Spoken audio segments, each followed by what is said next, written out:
Hello and welcome to all the viewers. आज मजा बहुत आने वाला है बिकॉज हम डिस्कस करने वाले हैं इंडिया वर्सेस इंग्लैंड सेमीफाइनल के प्रीव्यू के बारे में। ये दो टीमें हैं जो लास्ट 3 वर्ल्ड कप से हर बार सेमीफाइनल में भिड़ती हैं। एक बार इंग्लैंड जीता, एक बार इंडिया जीता। इस बार कौन जीतने वाला है? कार्तिक, आज क्या डिस्कस करोगे? भाई आज हम हमारे ऑडियंस के लिए लेकर आए हैं 3 सबसे इंपॉर्टेंट चीजें। सबसे पहले हम डिस्कस करेंगे प्लेइंग 11 दोनों टीम्स का, आपस में हम कंपैरिजन करेंगे प्लेयर्स को और मैचअप्स को। उसके बाद हम देखेंगे वानखेड़े में टॉस का कोई इम्पैक्ट होता है क्या, और होगा तो उससे क्या फर्क पड़ेगा। और सबसे एंड में हम वीडियो की सबसे इंपॉर्टेंट चीज आपको दिखाएंगे विन प्रेडिक्टर कि विन प्रेडिक्शन क्या कहता है after considering all the x factors. तो हम स्टार्ट करते हैं। तो प्लेइंग 11 के बारे में आपका क्या कहना है? प्लेइंग 11 के बारे में मेरा ये कहना है कि प्लेइंग 11 जो लास्ट मैच में थी सेम खेलने वाली है। ओपनिंग करेंगे अभिषेक शर्मा और संजू सैमसन, और नंबर 5 पे आएंगे तिलक वर्मा, नंबर 3 पे रहेंगे ईशान किशन, और बाकी सारे तो कॉमन ही हैं। बॉलिंग में आपके मेन फैक्टर्स रहेंगे अर्शदीप सिंह, जसप्रीत बुमराह, अक्षर पटेल, हार्दिक पांड्या और आपका एक स्पिनर वरुण चक्रवर्ती।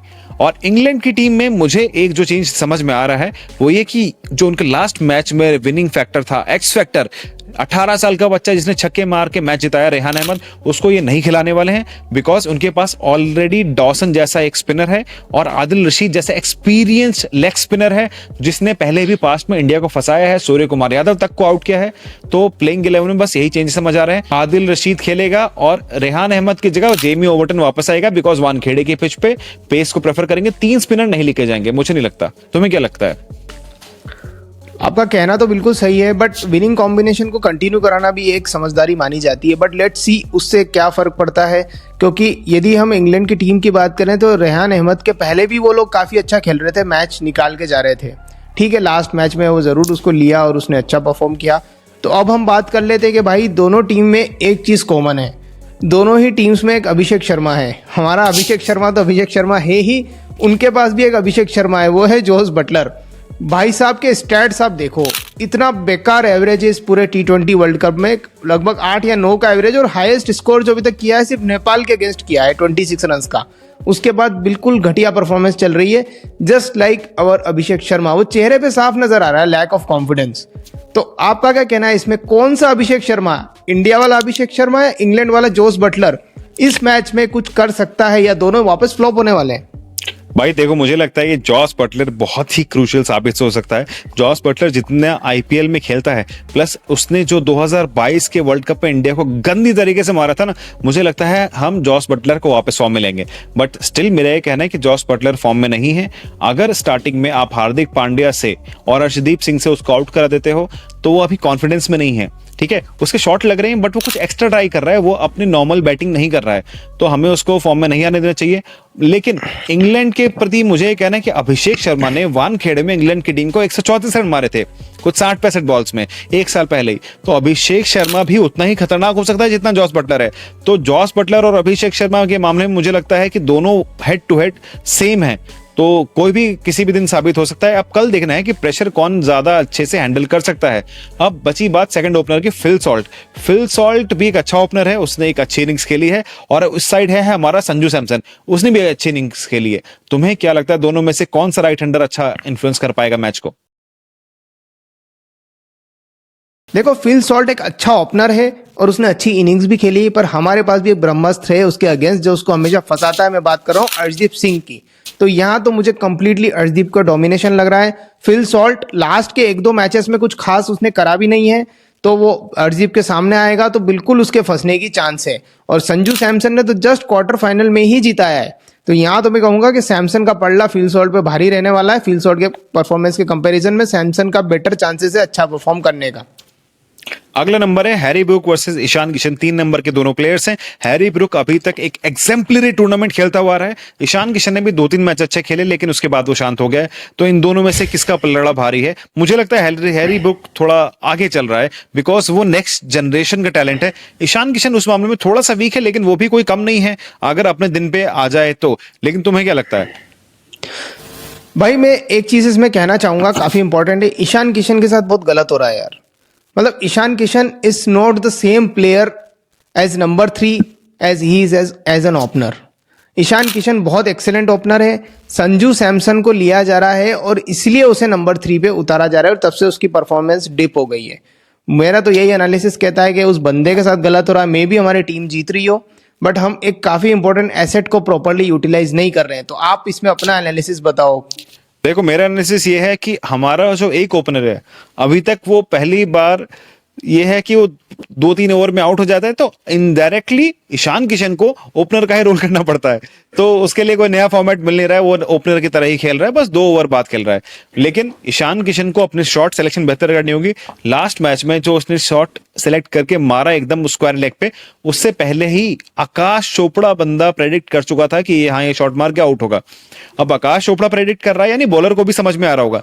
तो ही इज बीइंग प्रेडिक्टेबल, क्योंकि उनको एक रिलीज शॉट चाहिए, वो उसको कंट्रोल करना पड़ेगा। ईशान किशन के पास बहुत ज्यादा टैलेंट है, उसको अपने टैलेंट को ध्यान में रख के एक अच्छा शॉट सिलेक्शन लेके सिंगल्स डबल थोड़ा रोटेट करना होगा और गलत बॉल पे मारना होगा।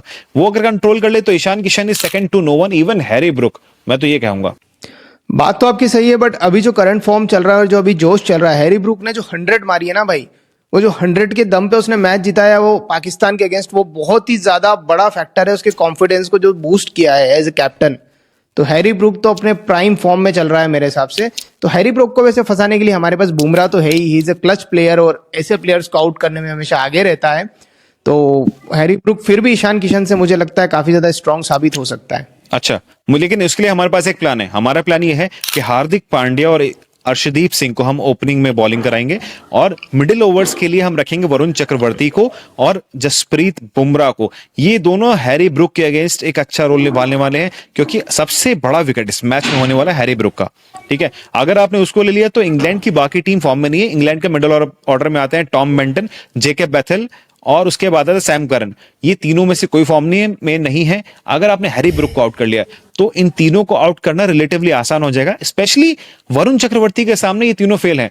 ऑल्दो जसप्रीत बुमराह बहुत अच्छी बॉलिंग कर रहा है और वरुण चक्रवर्ती को मार पड़ी है अगेंस्ट लास्ट 2 मैचेस में वेस्ट इंडीज के अगेंस्ट और साउथ अफ्रीका ने भी मारा था, लेकिन अभी भी इंग्लैंड के against Varun Chakravarthy crucial role निभा सकता है और इन तीनों को मिडिल ऑर्डर को आउट कर सकता है। अब बात आती है फिनिशिंग की, जिसमें हमारे पास है शिवम दुबे और हार्दिक पांड्या और उनके पास है विल जैक्स। इस बारे में तुम्हारा क्या कहना है? भाई हार्दिक पांड्या और शिवम दुबे दोनों ही एक्सेलेंट फॉर्म में चल रहे हैं। मतलब जब चल जाते हैं तो फिर कोई बात ही नहीं है। शिवम दुबे तो बहुत ही शानदार, मतलब संजू के साथ भी उसने लास्ट में जो थोड़ा बहुत अच्छा खेला था, बहुत इंपॉर्टेंट था वो केमियो। और हार्दिक पांड्या की तो क्या, he is a class player. But Will Jacks का ये टूर्नामेंट पूरा चल रहा है भाई, शानदार चल रहा है। द बॉलिंग से उसको कॉन्फिडेंस आ रहा है, बैटिंग वो अच्छी कर रहा है। तो it's not always about the player paper में कौन सा स्ट्रांग है, इट्स अबाउट किसका दिन है। और विल जैक्स के दिन तो भाई चल ही रहे हैं, बस इंडिया के सामने वो अच्छा परफॉर्म कर सकता है, पूरी चांसेस है इस चीज की। भाई अभी तक 4 मैन ऑफ द मैच जीत चुका है अपने ऑलराउंडर परफॉर्मेंस के बल पे, तो इंडिया के अगेंस्ट भी अच्छा परफॉर्म करने के चांसेस, स्पेशली आईपीएल में वो काफी खेल चुका है तो उसके पास रेलेवेंट एक्सपीरियंस है। वानखेड़े की पिच फ्लैट भी रहेगी तो उसको बैटिंग करने में आसानी रहेगी। विल जैक्स ने अभी तक ऑलमोस्ट 200 T20 मैचेस खेले थे, लेकिन उसमें कभी 7 नंबर पर नहीं उतारा गया था बिफोर दिस वर्ल्ड कप। तो इंग्लैंड की टीम ने एक अच्छा बैट खेला और उसको 7वें नंबर पे उतारा और वो सक्सेसफुल हुआ भाई। उससे ज्यादा सक्सेसफुल बैट पूरे वर्ल्ड कप में किसी टीम का नहीं दिखा मुझे। 4 मैन ऑफ द मैच, ये तो शेन वॉटसन के रिकॉर्ड की बराबरी हो गया। तो वो गजब खेल रहा है, उसको मैच कर सकता है हमारा शिवम दुबे हिटिंग पावर में, और बॉलिंग में हमारा वरुण चक्रवर्ती मैच कर सकता है। लेकिन एक हमारे पास एक बहुत खतरनाक चैलेंज है आदिल रशीद का, उसके बारे में कौन हैंडल करेगा ये मुझे बताओ। आदिल रशीद एक बहुत खतरनाक स्पिनर तो है, इसमें कोई डाउट नहीं है। बट यदि हमारा कोई भी बंदे फॉर्म में चल रहे होंगे, अच्छा खेल रहे होंगे, अच्छे शॉट्स खेल रहे होंगे, तो वो मैनेजेबल है काफी हद तक। अब बाकी तो पूरा गेम सिचुएशन पे डिपेंड करता है। जैसे मान लो हमें बहुत बड़ा टारगेट दे दिया इंग्लैंड ने, तो फिर आदिल रशीद वहां पे हमको फंसा सकता है, क्योंकि हमारे ऊपर प्रेशर होगा कि हमको बहुत ज्यादा रन रेट से रन्स मारने पड़ेंगे। But at the same time यदि इंग्लैंड को हमारे बॉलर चीपली आउट कर लेते, ज्यादा टारगेट नहीं होता, तो वो आदिल रशीद इतना इफेक्टिव नहीं हो पाएगा इंडिया के अगेंस्ट, स्पेशली इंडियन कंडीशंस में। और यदि हम पहले बैटिंग करके हम टारगेट दे रहे हैं तो फिर अलग सिनेरियोस क्रिएट होते। तो भाई सिचुएशन के अनुसार हमको खेलना पड़ेगा। अब जैसे पाकिस्तान में भी उस्मान तारिक था, वो अच्छा बॉलिंग कर रहा था इंडिया के सामने भी, हमने उसको संभल के खेला, हमें कोई जरूरत ही नहीं पड़ी उसको इतना बहुत ज्यादा रिस्क लेने की। इसी तरह हम आदिल रशीद को भी खेल सकते हैं। तो तुम्हारे कहने हैं हमें आदिल रशीद को संभल के खेलना होगा, उसके 4 ओवर में 15 से 25 रन के बीच में मारने होगा और विकेट नहीं देनी होगी। अब हम आ जाते हैं एक बहुत इंपॉर्टेंट फैक्टर जो टॉस का रहेगा, उसके बारे में क्या कहना है कि टॉस जीतने वाले को ड्यू का कितना एडवांटेज रहेगा सेकंड इनिंग्स में, क्योंकि हम एक्सपेक्ट करते हैं थोड़ी बहुत ड्यू तो आएगी। तो तुम्हें क्या लगता है कितनी आने वाली ड्यू और इम्पैक्ट कितना रहेगा? देखो वेदर कंडीशंस तो ये बताती है ड्यू तो गिरती है वानखेड़े में, इसमें कोई डाउट नहीं है। बट इतना ज़्यादा डिफरेंस होने वाला है नहीं, क्योंकि नाइट वाला तो मैच है ही है। तो 7 बजे बाद मैच जैसे इंडियन कंडीशंस में स्टार्ट हो रहा है। और ईडन गार्डन्स से यदि हम कंपेयर करें तो एक्सपर्ट भी बता रहे हैं, जैसे दिनेश कार्तिक हो गया, बता रहे हैं कि ईडन गार्डन्स के कंपैरिजन में इतना ड्यू वानखेड़े में नहीं पड़ रहा है। तो हाँ, मैं कहूंगा कि ड्यू से थोड़ा इंपैक्ट तो पड़ेगा। मुझे लगता है कहीं ना कहीं चेस तो करना चाहेगी teams, but at the same time पहले बैटिंग करके यदि आपने पहाड़ खड़ा कर दिया सेमीफाइनल में, तो आपके ड्यू पड़े कुछ भी पड़े कोई फर्क नहीं पड़ता, आपके पास एडवांटेज तो होता है। तो मुझे लगता है टॉस का इतना इंपैक्ट पड़ने वाला है नहीं दोनों टीम्स के ऊपर। देखो मुझे लगता है टॉस का इंपैक्ट रहेगा, लेकिन बहुत माइन्यूट रहेगा। 55 और 45 का मैं मार्जिन देना चाहूंगा। पर किसी भी टीम को मैच जो अगर जीतना चाहती है तो टॉस जीत के सीधे बैटिंग करनी चाहिए, क्योंकि आजकल केमिकल स्प्रे कर रहे हैं और वानखेड़े में उतना ड्यू नहीं आ रहा है ईडन गार्डन के कंपैरिजन में। ईडन गार्डन में 70-30 का रेशियो रहता है, लेकिन वानखेड़े में 55-40 का ही मार्जिन है। और जो भी टीम टॉस जीतती है उसको बैटिंग करनी चाहिए।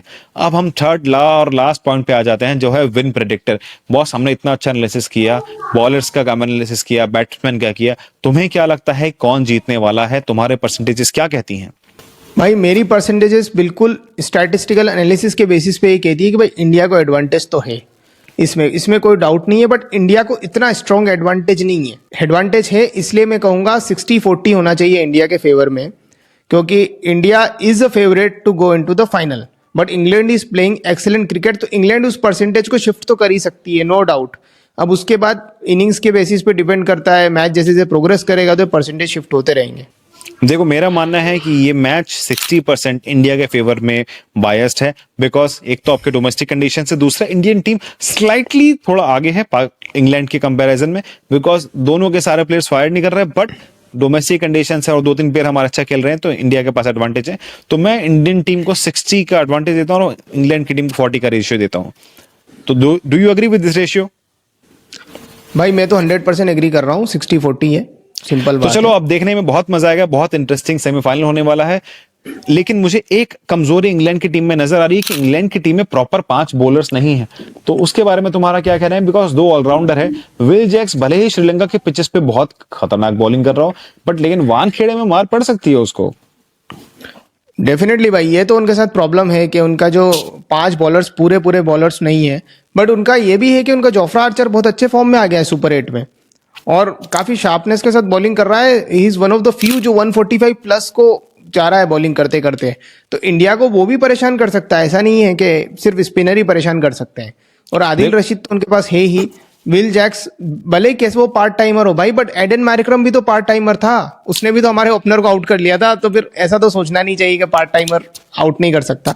देखो इसमें ये मुझे याद आ रहा है, जब इंडिया और इंग्लैंड की 5 मैचेस की सीरीज रही थी, उसमें जोफ्रा आर्चर ने संजू सैमसन को काफी ट्रबल फेस किया था, उसकी बॉडी लाइन में बॉलिंग करके उसको लगातार आउट कराया था। तो मुझे लगता है संजू सैमसन को कहीं ना कहीं अवॉइड करना चाहिए जोफ्रा आर्चर के अगेंस्ट। बड़े रिस्क लेना, सिंगल खेल के साइड में हो जाए, मारने दे अभिषेक शर्मा को। अभिषेक शर्मा तो वैसे ही वॉकिंग विकेट है, चल गया तो चल गया, नहीं तो कोई बात नहीं। बट जैसी फॉर्म में अभी संजू सैमसन है, उसको जोफ्रा आर्चर के सामने आउट होने से बचना चाहिए। सेकंड, आदिल रशीद के सामने स्काई 2-3 बार फंसा है, including last to last world cup, तो वो भी थोड़ा रिस्की हो सकता है। पर हमारे बॉलर्स भी कम नहीं है, बुमराह तो बुमराह है, और वरुण चक्रवर्ती का इंग्लैंड के सामने परफॉर्मेंस बहुत अच्छा रहा है। तो ये देखना काफी इंटरेस्टिंग होगा कि कौन सी टीम किसको बॉलिंग में फंसा पाएगी। मुझे लगता है कि ये मैच बैटिंग से ज्यादा डिपेंड करेगा कौन सी टीम बॉलिंग बेटर करती है, क्योंकि ये मैच आपको बॉलिंग जिताने वाली है। क्या तुम अग्री करते हो इस बात से? हाँ, 100% बॉलिंग बहुत ज्यादा इंपॉर्टेंट फैक्टर है। बैटिंग दोनों की सिमिलर ही चल रही है, कोई ना कोई प्लेयर मैच जिता रहा है और स्ट्रगल कर रहे हैं सब लोग। तो बॉलिंग देखते हैं कौन अच्छी करता है उस दिन, किस्मत किसका साथ देती है और मेहनत किसकी रंग लाती है। और इसी के साथ अब हम इस वीडियो को बंद करते हैं। आपको अच्छा लगा हो तो सब्सक्राइब जरूर करें हमारे चैनल को। Good bye.